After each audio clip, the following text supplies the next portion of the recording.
It was developed by Dr. Walt Brown, and this is the 8th edition. 300 pages. The last one on YouTube went for $270, even though it's a $30 book. Yeah, it's because we've got the 9th edition, and we can't figure out how to get it in print. And it's a 2019 copyright. So anyhow, this is 600 pages. And it just answers everything just perfectly. So Walt Brown's background, he's some sort of stupid guy? No. He's a West Point grad, Army Ranger, paratrooper, got his PhD from MIT in mechanical engineering. He ran the Benet military lab where he's got dozens of PhDs working for him. He also taught at the U.S. Air Force Academy. And if you want to see him explain it, go into I got a playlist just for the Hydroplate on my YouTube channel. Make sure you grab a card. And he takes 8 minutes and explains it. And basically, he came across it because he's driving through South Dakota in the 70s. Just think how long we've been neglecting this theory. In the 70s, he's going through South Dakota. He hears on the radio that somebody claims to have found an ark on a mountain. And he thought, what a crackpot. You know, he's an evolutionist. But in South Dakota, there's not much to do but count down to the signs to Wall Drug, right? And so to keep him going dying from boredom, I picture him okay, if they found an ark on a mountain, that would mean the whole world was covered in water. That would mean a whole bunch of plants and animals got buried in mud and turned into fossils.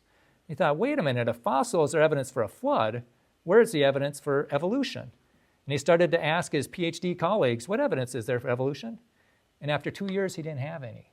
And so then he came up with this hydroplate theory. He became a creationist, and he saw in the Bible how it says that the earth was founded upon the seas. And he said, okay, if there was water in the seas, what would that look like? Water under the surface of the earth, what would that look like? He thought maybe, just maybe, there was a layer of water underneath the layer of granite. Okay, just think of the earth as a big apple. The skin is 60 miles thick, made of granite. And then there's a layer of water underneath that about a mile thick. And then beneath that is the mantle. And the mantle and the granite are touching at certain places around the globe. Okay, that's the one assumption. Most theories take a look at what we have, the effect, and try and figure out what caused it, and we don't know. This is different. They go from the known, try and figure out from the unknown. He sets up the known. This is the one assumption. Half of the ocean was inside the earth at one time. That's the one assumption. Let the laws of physics go at it. It explains everything perfectly. So the moon tugs on the earth with the gravity. We get high tide and low tide. And back then, the earth wasn't broken into plates like it is today. It was just the crust. So the crust would stretch and compress, stretch and compress, stretch and compress, and it generated heat. So like if I had a wire up here, bend it back and forth, it gets hot. Well, the crust was getting hot, and the heat went into the water. The water got hotter and hotter and hotter. It wanted to boil, but it couldn't because there's no room to expand. And then at 705 degrees and 3,200 pounds per square inch, it becomes supercritical water, where it's not really water and it's not really steam, but whatever it is, it dissolves things like crazy. So it's dissolving the granite above and the mantle below, and it's mixing it all together, making limestone and chalk and quartz and salt. And when limestone is formed, it produces carbon dioxide. And there's 60,000 times more limestone than carbon dioxide in the atmosphere. And that's because it just got recycled inside there. And Walt Brown, he asked Bob Dietz, he's the guy who coined the term seafloor spreading. He said, hey, where'd all this limestone come from? And Bob says, beats the blank out of me. They can't explain it, but this can. And so the crust is getting weaker and weaker and more pressure. And Walt Brown says that water was under 372,000 pounds per square inch. Can you imagine that? And when it goes to the atmosphere at 14.7, it's just going to explode out of there. Like if I had that water bottle, if that was under that much pressure and you crack the lid, it'd probably destroy this whole building. Just boom. Well, that's what happened when the fountains of the Great Deep broke up. In the 600th year of Noah's life, the second month, the 17th day of the month, the same day were all the fountains of the Great Deep broken up and the windows of heaven were opened. And people try to tell me this is poetic. No, that's about as historical as it can be. Okay? And so what happened when the crust cracked, it went in two directions around the earth, and it came together like a seam on a baseball, okay? And that's how it could rain for 40 days and 40 nights. The water was catching up. And people say, well, Brian, if that happened, wouldn't it leave a mark? And it's like, yeah, it did. The mid-oceanic ridge, that mountain range in the ocean there, that's where the fountains of the Great Deep broke up. That's below it.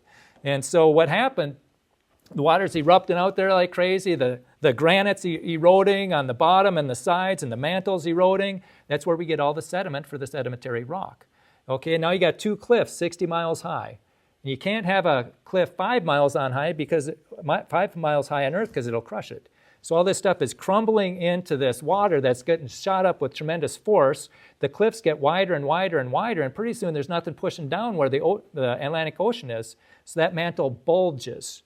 Okay, so the mantle bulges, and that causes the continents to start sliding because they're on water. Like if you lift up a train track, the train's going to start rolling. That's what's happening. North America, South America going to the west, Africa, Europe going to the east, and they keep going until they meet resistance, and then they buckle up and form mountains. That's why the mountain ranges are mainly parallel to the mid-Atlantic ridge. And mountains are a big, big mass on a small base, so they sink in. Well, if something sinks in, something's got to rise up. That's how you get the plateaus. They have a hard time explaining the force for that, the plateaus. And similarly, that mid-oceanic ridge that's rising up all around the world, that's rising up, something's got to sink in. What sinks in? The Pacific Ocean. That's why the trenches are there. That's why all the volcanic activity, that's the ring of fire. It sucks in, and that's all the volcanoes. The Pacific is so much different than the other oceans. Why is that? Even Zealandia, the 8th continent, sunk in, and we don't have time for that. But they find, skipping ahead a little bit, fast forward, they found mammoths frozen in the Arctic, okay? And one of them is frozen standing up. How do you freeze something standing up? Who knew they found a mammoth frozen standing up? Yeah, this wasn't in their textbook either. How does that happen? Well, some of that water and mud and stuff that from the fountains of the Great Deep was going up with such tremendous force it got out of our atmosphere, got super cold, and then Earth's gravity got it back, and it came slamming down and buried them in muddy hail. And they found identifiable food in the stomach. Okay, fast forward a little bit more. Some of this stuff was going up with such tremendous force, not only did it escape our atmosphere, it escaped the Earth's gravitational pull. So now you got these boulders and rocks and mud and dry ice and ice going through the solar system like dirty snowballs. What's been described as a dirty snowball? Comet. There you go. So they say the comets came from Earth. And they've been making accurate predictions. Walt Brown predicted they'd find rounded boulders in comets and asteroids, and that's what they found, Comet 67P. They call them dinosaur eggs. And when things break apart in space, they're going to be jagged. The only way you get a rounded boulder is if it flows through a fast flow of water before it gets shot up there. So this theory says the comets and the asteroids came from Earth, and what they're finding is that's the case. And they also find, it's a major mystery how two objects, each the size of skyscrapers, could collide without blowing each other to smithereens. This is especially puzzling in a region of the solar system where gravitational forces would normally involve collision speeds of 4,500 miles an hour. But if they're all coming from the same space, same place, at the same speed, the same vector, they can come together like a peanut. And so that's how we can explain. That's getting to get a moon, too. And this is Pastor Kevin Lee. He had orbital physics classes 20-some years ago, and I think God was preparing him for a time such as this, because we're going to destroy the Big Bang when this hits the mainstream. And this is what he finds, what he says. There's a strange moon of the asteroid Dinkinish. When the Lucy probe was here looking at Dinkinish, it saw this. Oh, another asteroid with a moon. And then it went a little bit further and took another angle at it. And it said, oh, it's an asteroid with a moon that is made up of two components that are contact binaries of the same size. Absolutely impossible, except for the hydroplate theory. Principal investigator for Lucy said in a statement, I would have never expected a system that looks like this. In particular, I don't understand why the two components of the satellite have similar sizes. This is going to be fun for the scientific community to figure out. No, it's not going to be fun. They're never going to figure it out unless they embrace the hydroplate theory premise of how they were sent up into space. Contact binary systems seem to be fairly common. Now there's, this is common to find contact binaries, which was impossible to them a few years ago until they keep finding them everywhere. But scientists hadn't seen one orbiting an asteroid prior to Dinkinish, and we never suspected anything so bizarre. Details of how this unusual moon formed remain mysterious, and it will remain mysterious until people embrace Dr. Brown's hydroplate theory. They'll never figure it out. Scientists were shocked in 1993 when for the first time they saw a moon orbiting an asteroid called Dactyl. They said it was impossible, and then they saw it. Galileo scientists correctly stated that it is virtually impossible that the moon is a captured object, something created completely separately from light. It is impossible to catch a moon in the vacuum of space.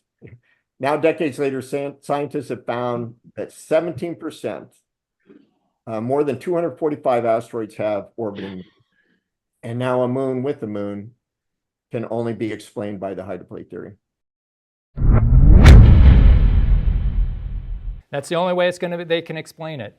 And now this is this is from Real Science Radio. You can see this. I was on the air there, but he showed a clip from Astro Alexandra talking about serpentine, which forms when water meets the mantle. And you notice that the orange there? That's the mid-oceanic ridge I just showed you, where the water came from. And as you're watching this, watch the guy in the bottom right, his expressions. So let me know what you think.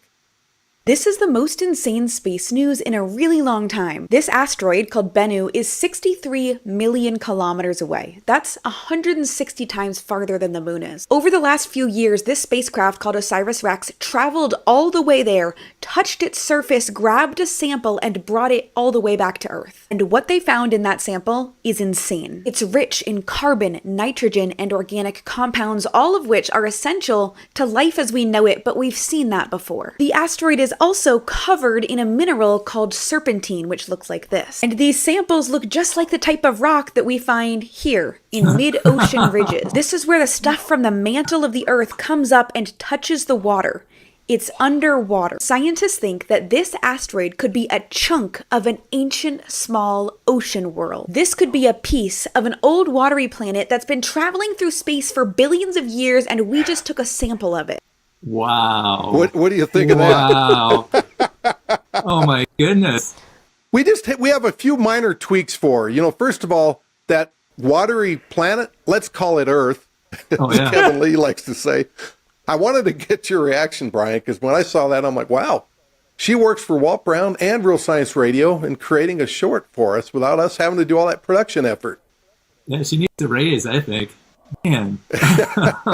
Well, what everyone just saw on display was an example of a victim of the government schools, a victim of the deceptions and the errors that Brian has uncovered. That girl, to not even consider that this giant water planet is Earth, but that it's been traveling through space for millions of years, is because she has been victimized by exactly what Brian's been uncovering. And it's actually sad.